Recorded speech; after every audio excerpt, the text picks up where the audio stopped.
Let's talk about post-COVID symptoms, the residual symptoms that can occur after an infection from COVID-19.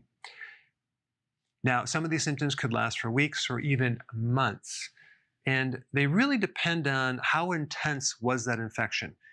Was the person in the hospital? Did it go deep into the lungs? Did it create scar tissue?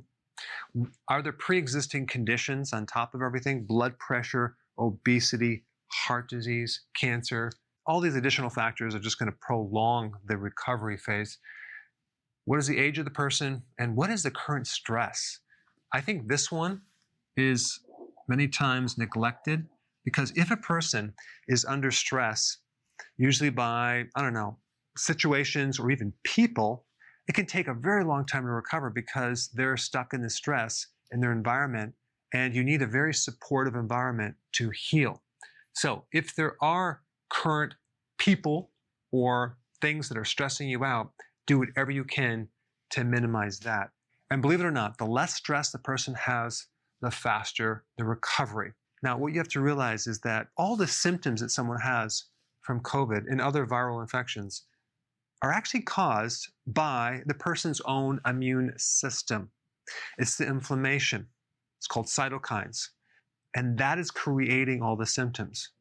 In addition to that, the residual symptoms are also coming from the person's own immune system. So why does that matter? Well, we want to focus on the immune system. So the post-COVID symptoms, the top one would be fatigue, and then number 2, shortness of breath, especially when the person exercises, coughing, joint pain, and chest pain. There can also be additional symptoms: depression, headache, fever that comes and goes, a loss of taste or smell, heart pounding or palpitations. So there are various things that can be done about this to pull a person out of, let's start with these symptoms right here: depression. Vitamin D, minimally 10,000 IUs, probably 20 or even 30,000 IUs will really pull someone out of depression. Headache, increased sodium, more sea salt. Himalayan sea salt is the best. If you're going through a fever that's coming and going, calcium lactate is one of my favorite remedies for fevers, especially if someone is younger. Loss of taste or smell, that means you need zinc. Heart pounding, more potassium. Also, a good thing to do would be to try to sweat, like when you go to bed at night. Wear some clothes, a sweatshirt, keep your room really hot. Take periodic hot showers or hot baths, which are actually inducing a fever that will speed up the recovery time.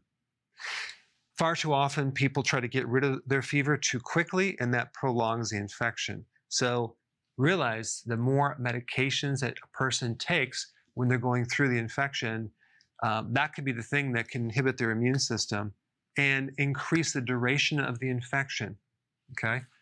So this is some things that I would recommend: vitamin D, zinc, and vitamin C. These 3 nutrients are an absolute requirement, actually going through the winter months as a prevention, and especially if you have COVID symptoms, and you want to take these as early as possible. Vitamin D, minimally 10,000 IUs per day. Zinc, 1 to 200 milligrams per day. Vitamin C, 500 milligrams per day. I would recommend this being a food-based vitamin C. Now, since your own immune system is creating all of the damage and the residual symptoms, vitamin D is going to drop inflammation, so you're going to instantly feel better. Zinc also is going to strengthen your own immune system, so you can complete the immune cycle a lot faster. And vitamin C will also act as an antioxidant to prevent all the free radical damage that occurs when you're going through an infection. Frequent naps with additional sleep. Try to get as much sleep as possible, because you want to let your body heal, and it heals while you're sleeping. All sorts of magical things happen to your immune system when you sleep.